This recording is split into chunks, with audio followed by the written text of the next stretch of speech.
Bismillahirrahmanirrahim.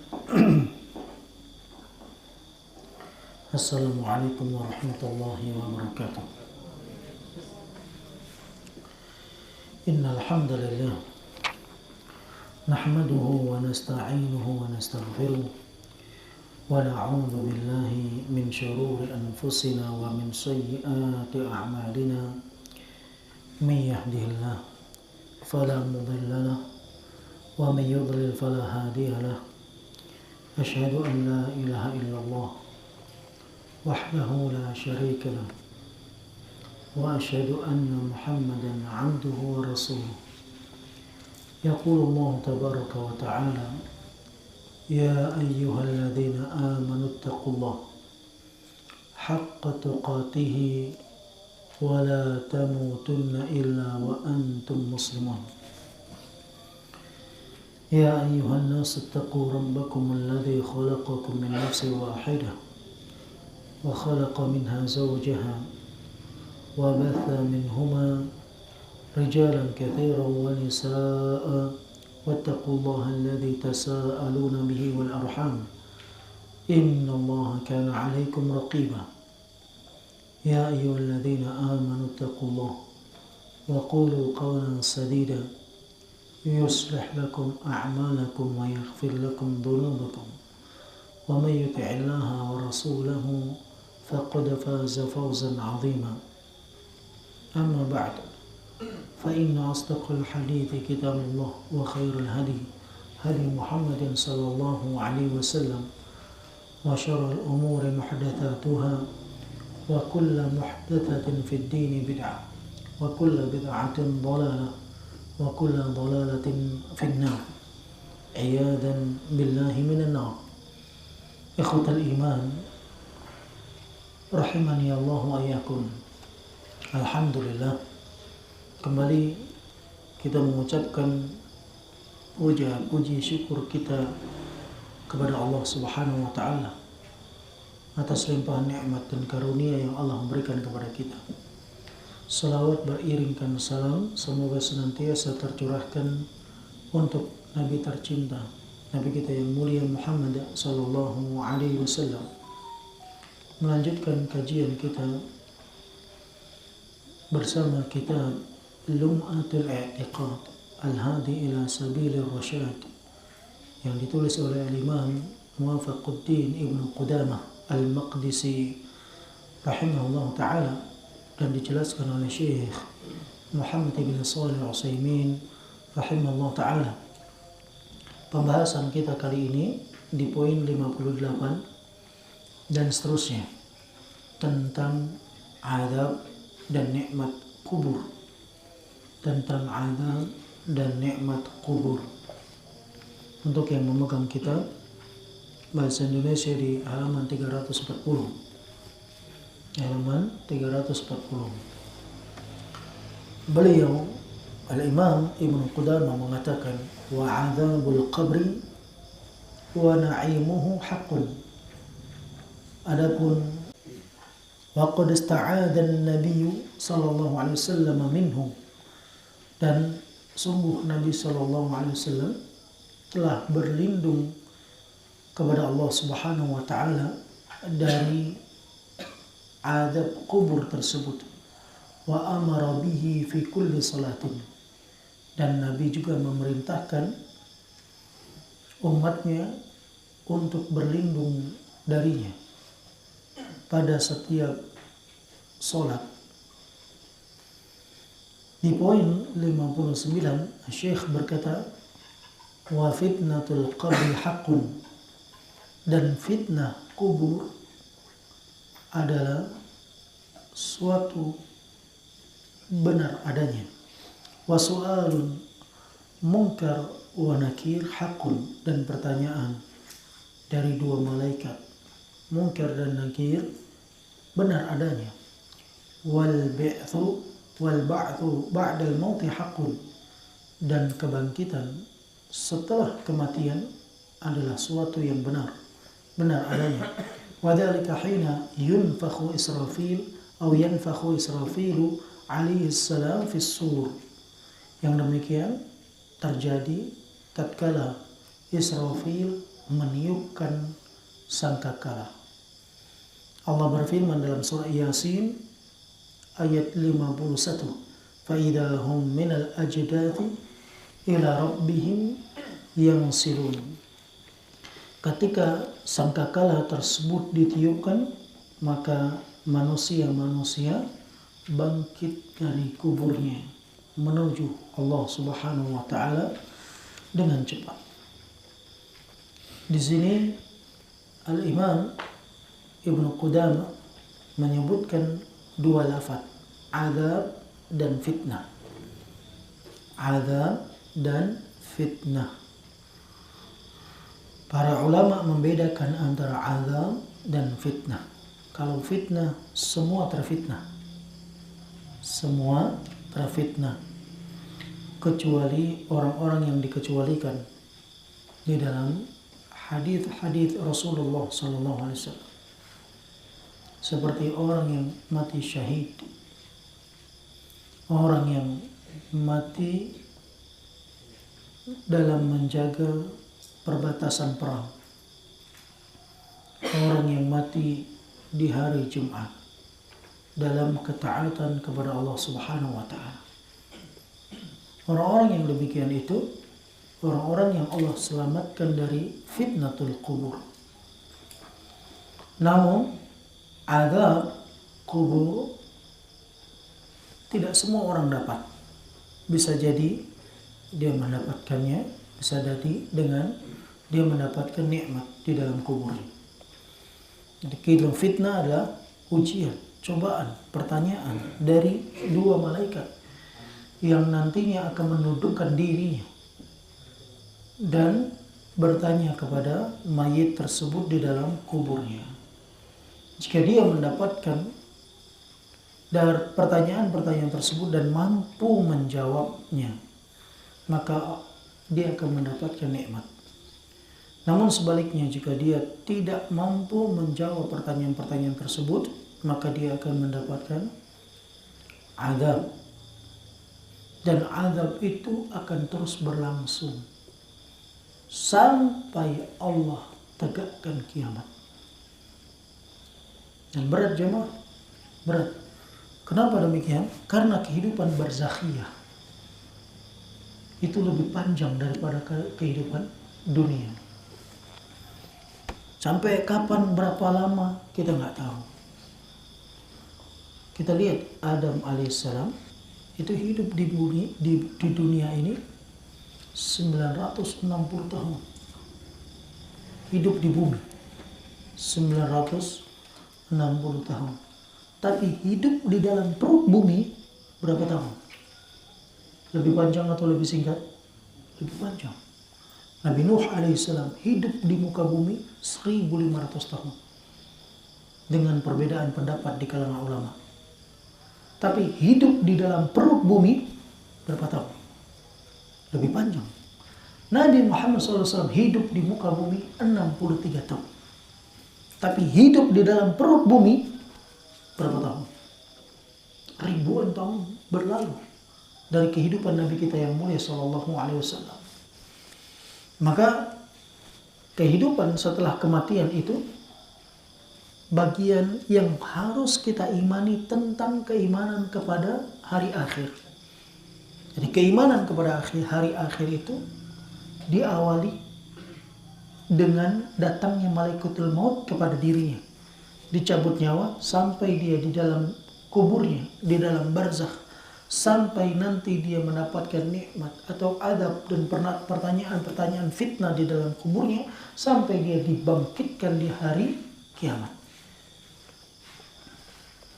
Jamaah sekalian, fitnah kubur tidak sama dengan adab kubur. Fitnah kubur semua orang akan mendapatkannya kecuali orang-orang yang Allah jaga dan Allah lindungi mereka. Dari kalangan para nabi dan para rasul, dari orang-orang yang mati syahid, dari orang-orang yang mati di medan perbatasan dalam pertempuran, dari orang-orang yang mati di hari Jumat karena ketaatan kepada Allah Subhanahu wa taala. Dan para ulama mengatakan kalau orang yang mati syahid itu mereka terbebas dari fitnah kubur karena kilatan pedang sebagai fitnah baginya di dunia sudah dicukupkan dengannya, kemudian dia tidak ditanya di dalam kuburnya, maka orang-orang siddiqin lebih utama. Karena Allah Subhanahu wa taala sebutkan di dalam ayat, ya, as-siddiqin lebih utama dibandingkan asy-syuhada. An'amta 'alaihim minan nabiyyina was-siddiqin wasy-syuhada was-shalihin. Nabi menyebut, Allah Subhanahu wa taala berfirman, yang engkau berikan nikmat kepada mereka dari kalangan para nabi dan para siddiqin dan syuhada. Siddiqin lebih utama dibandingkan syuhada. Namun demikian, secara teks hadis tidak ada orang-orang siddiqin selamat dari fitnah kubur. Hal yang demikian terjadi perbedaan di kalangan para ulama.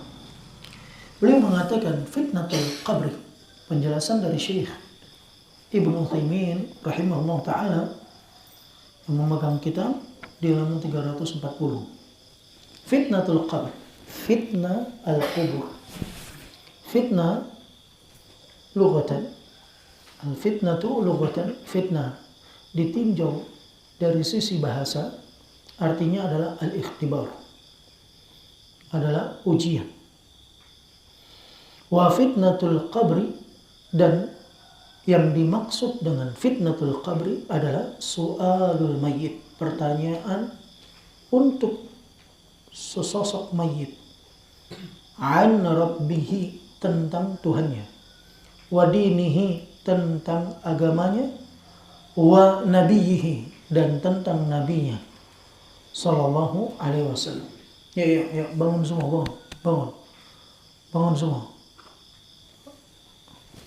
Ayo ini, bangunkan.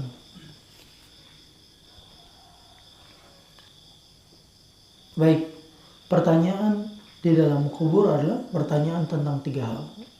Hal ini kita sudah tahu juga. Tapi pertanyaan ini dijawab dengan amal yang kita beramal dengannya. Bukan dengan hafalan. Kalau saja dengan hafalan pertanyaan ini dijawab, maka orang-orang kafir akan menjawabnya. Karena nanti semua umat akan ditanya. Baik dia orang mukmin, mau dia orang kafir, mau dia pelaku maksiat, mau dia orang-orang fasik, semua dikasih pertanyaan yang sama. Tidak berbeda pertanyaan, 3 saja. Siapa Tuhanmu? Apa agamamu? Siapa nabimu? Ini saja. Namun banyak orang-orang yang tidak mampu menjawab pertanyaan ini. Karena pertanyaan ini hanya dijawab dengan amalan dirinya di dunia.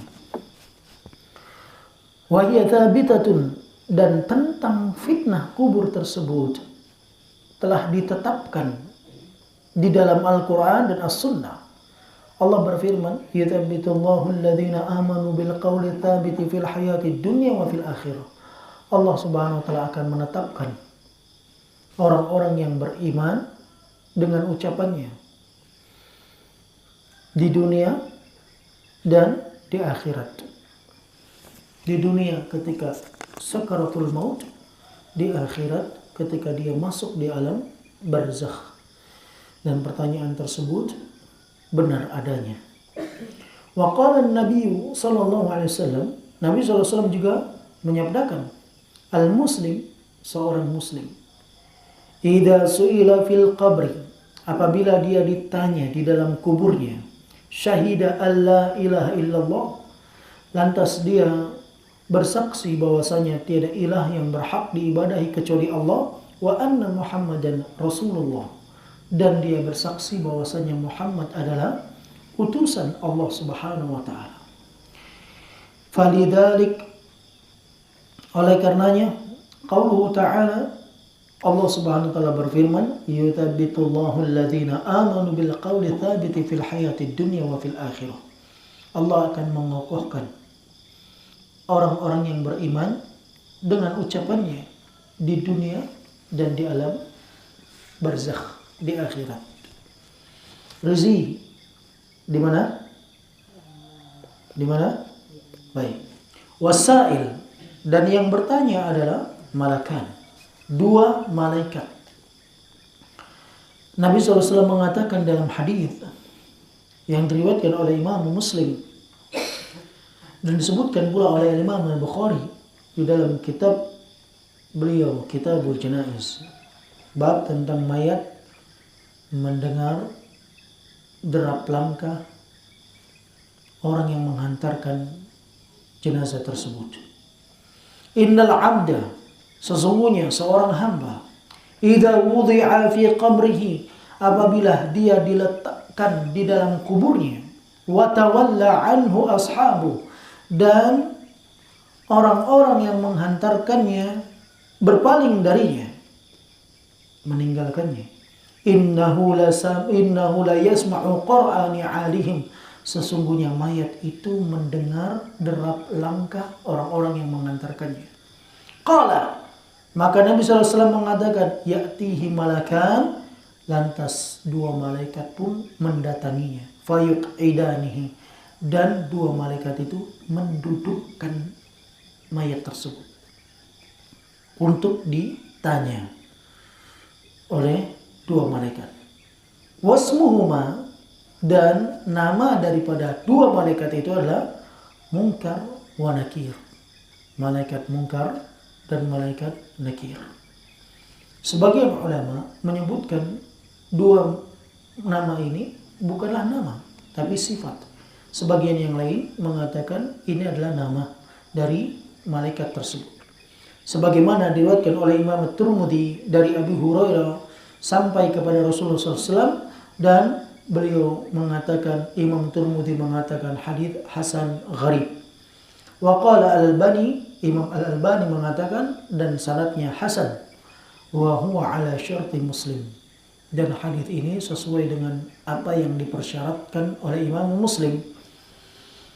Kemudian selanjutnya, jamaah kaum muslimin, beliau mengatakan was-su'alu 'amun lil mukallafin minal mu'minin wal kafirin.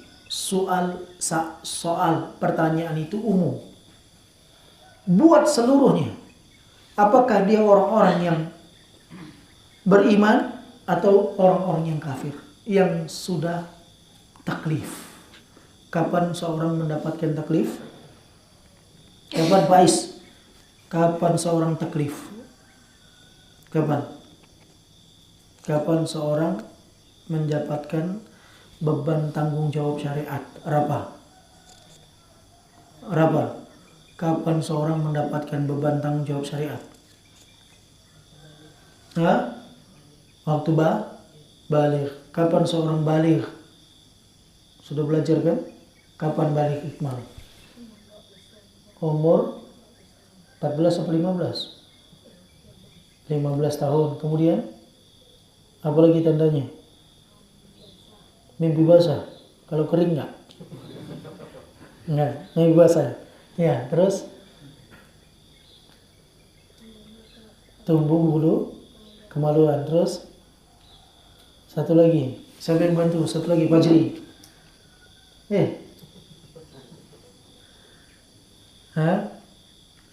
Siapa lagi? Kalau perempuan kenapa? Haid. Ya. Apabila ada satu dari 4 tanda ini, maka dia sudah mukallaf. Kalau dia mati, ditanya di alam barzakh tentang Rabb Tuhannya, nabinya, dan agamanya. Sama saja, apakah dia orang beriman maupun dia orang kafir.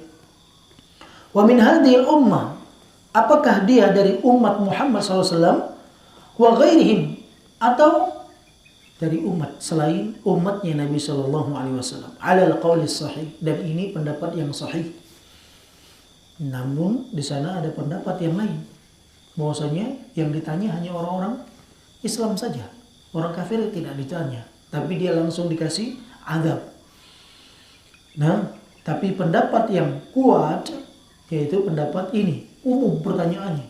Orang kafir, orang yang beriman, semua dikasih pertanyaan, sama pertanyaannya. Kalau dia sudah taklif, Wa fi ghairil mukallaf khilaf. Adapun orang yang belum baligh, terjadi perbedaan pendapat di kalangan ulama apakah dia ditanya ataukah tidak. Seperti anak-anak kecil, orang lahir idiot, orang-orang gila sebelum usia baligh, ditanya nggak dikuburnya. Nah, di sini terjadi perbedaan di kalangan ulama menjadi dua pendapat yang sangat terkenal. Di antara mereka mengatakan ditanya, walaupun dia gila, ditanya. Di antara yang lain mengatakan mereka tidak ditanya karena tidak mendapatkan beban taklif. Allahu a'lam. Wa dhahiru kalam Ibnu Qayyim fi Kitab Ar-Ruh. Kalau kita lihat ucapan Al-Imam Ibnu Qayyim dalam kitab beliau yang berjudul Ar-Ruh,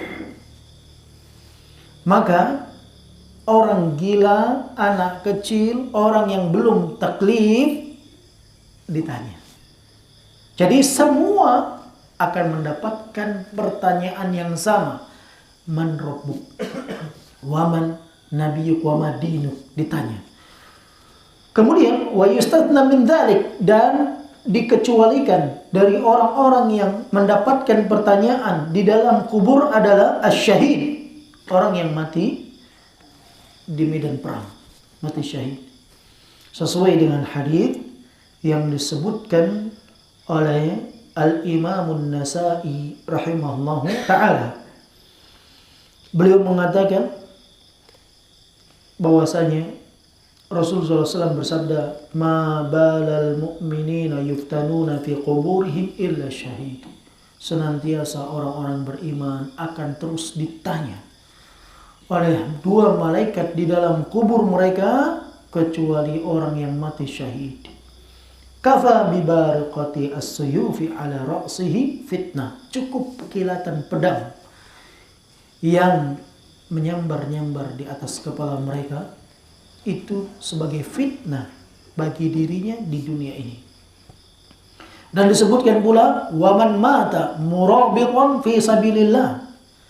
Begitu pula orang-orang yang mati dalam rangka menjaga perbatasan perang di jalan Allah Subhanahu wa taala.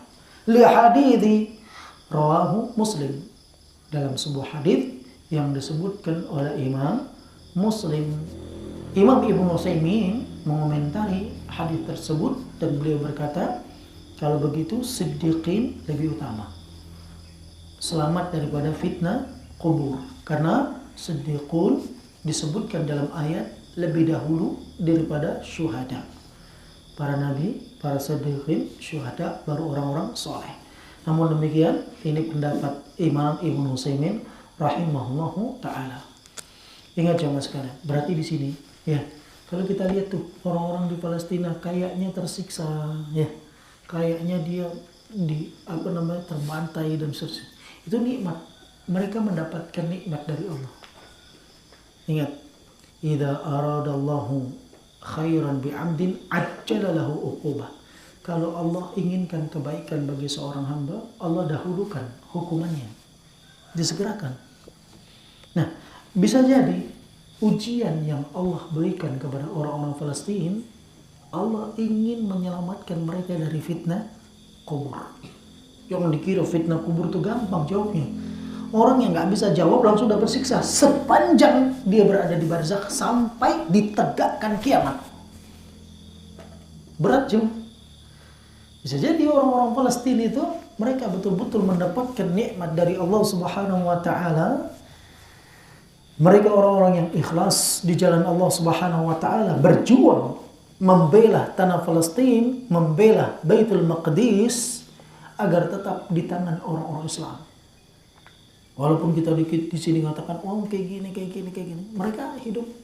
Kalau kita lihat dari informasi-informasi yang kita dapatkan, di sisi lain ada rasa takut, di sisi lain ada rasa harap kepada Allah Subhanahu wa taala. Sehingga bergabung tiga inti ibadah, al-hubbu war-raja'u wal-khauf. Tergabung pada diri mereka, cinta kepada Allah Subhanahu wa taala, penuh harap kepada Allah Subhanahu wa taala, dan rasa takut yang mereka miliki. Bergabung di antara orang-orang Palestina apabila mereka betul-betul jujur di jalan Allah Subhanahu wa taala. Maka semoga Allah memberikan kebaikan untuk mereka. Coba bayangkan mereka tuh mau sholat susah, ya kan? Mau puasa susah, ya kan? Mau merayakan Idul Fitri susah, Idul Jum'ah susah, Idul Adha susah. Dan Allah alam entah sampai kapan terjadi perperangan itu, dan mungkin sampai nanti Isa diturunkan. Kenapa? Karena nanti Isa akan terus menyeser sampai ke negeri Palestina, mengejar Dajjal. Ini jemaah sekalian. Oleh karena itu Dajjal dibunuh di mana? Di Menara Putih. Turunnya di Menara Putih, matinya di Babilud. Bukan Babilonia. Nama tempat Babilud di mana? Nah, di Syria. Diseser terus, dikejar terus oleh Nabi Isa alaihissalam, menyerang untuk menghancurkan Dajjal. Baik jemaah, ini yang disebutkan oleh Imam Ibnu Utsaimin rahimahullah ta'ala. Kemudian beliau menjelaskan azabul qabri wa na'imuhu, azab dan nikmat kubur. Azabul qabri atau na'imuhu haqqun. Azab dan nikmat kubur adalah suatu hal yang benar. Thabitun bidhahiril Qur'an wa sarihus sunnah, dan ditetapkan dengan Al-Quran dan sunnah yang sangat jelas, dan ijma' kesepakatan kaum muslimin, para ulama Ahlus Sunnah. Qala Allah Ta'ala fi suratil Waqi'ah, Allah Subhanahu wa Ta'ala menceritakan tentang yang demikian di dalam surah Al-Waqi'ah dari ayat 83 sampai firman Allah Subhanahu wa Ta'ala ayat 89. Allah katakan falaula idza balaghatil hulqum, tidak sekiranya apabila nyawa sudah sampai kerongkongan, wa antum hina idzin tanzurun, dan kalian ketika itu melihat nyawa tersebut. Sampai firman Allah, fa amma in kana minal muqarrabin, adapun orang-orang yang mereka dekat dengan Allah Subhanahu wa Ta'ala, farauhu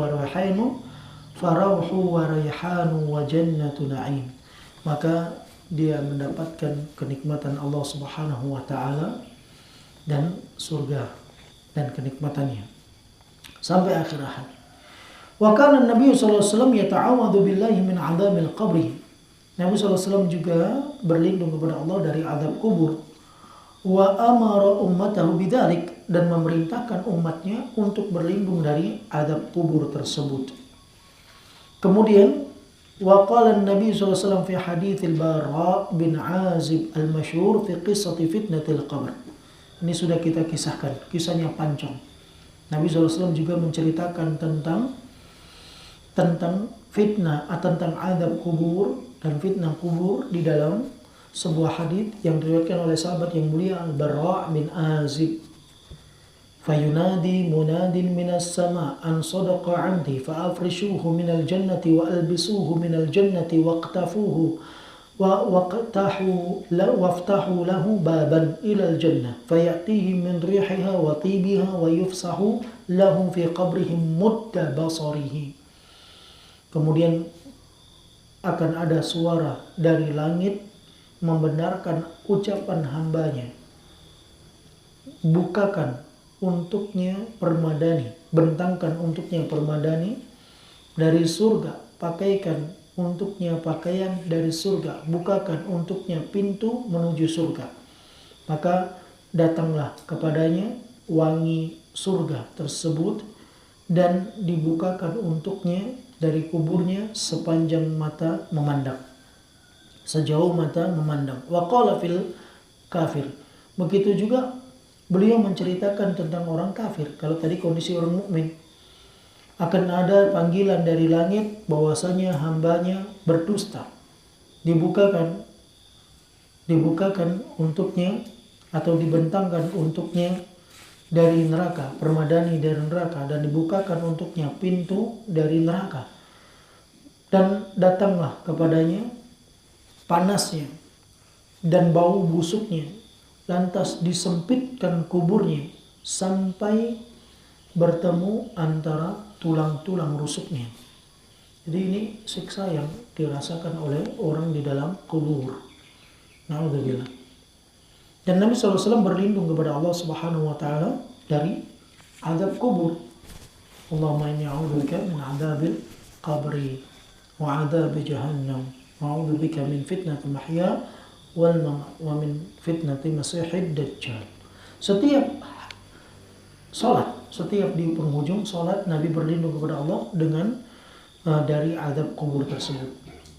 Kemudian beliau mengatakan, dan hadis ini diriwayatkan oleh Imam Ahmad dan Abu Dawud. Wa qad ittafaqa as-salaf wa ahlus sunnah ala itsbati adzabil qabr wa na'imih. Kesepakatan ahli sunnah bahwasanya azab dan kubur, azab dan nikmat kubur tersebut itu ada. Sebagaimana disebutkan oleh Imam Ibnu Qayyim dalam kitabnya Ar-Ruh. Kenapa dibahas tentang azab dan fitnah kubur ini? Karena ada orang yang mengingkari. Karena ada orang yang mengingkari dengan alasan yang pertama dengan akalnya, nggak masuk akal, nggak cukup. Gimana? Kalau kita lihat tuh, kita bongkar kuburan, nggak ada perubahan, sama saja. Ya walaupun kadang-kadang Allah tampakkan, tetapi ya seringnya tidak dilihatkan. Orang dibuka di kuburnya setelah dia dikubur beberapa saat dibongkar, ya tidak ada perubahan. Tidak ada tanda-tanda dia dipukuli, bertemu antara tulang rusuk dengan tulang rusuk dan lain sebagainya. Tidak ada tanda-tanda itu. Para ulama menjawab cuma, ini orang itu pakai akal. Yang pertama, tidak bisa dikiaskan antara sesuatu alam dunia dengan alam barzakh. Ini alamnya sudah berbeda, nggak bisa dikiaskan, dianalogikan, nggak bisa. Yang kedua, bicara tentang azab kubur ini perkara gaib. Sesuatu yang gaib tidak bisa dijelaskan kecuali dengan wahyu, Al-Quran dan Sunnah yang sahihah. Akal manusia nggak sampai di sana.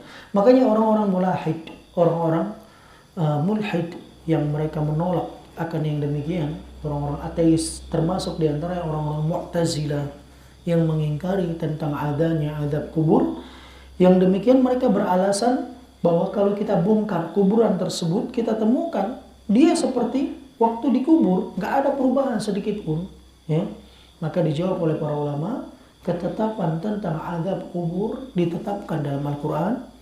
Kisah tentang Fir'aun, ya, disiksa di dalam kuburnya pagi, sore dan petang. Itu disiksa terus, dapatkan azab. Penyebutan pagi dan petang bukan membatasi waktu, tapi untuk memberikan informasi bahwasanya setiap saat dia terus disiksa sampai dibangkitkan hari kebangkitan.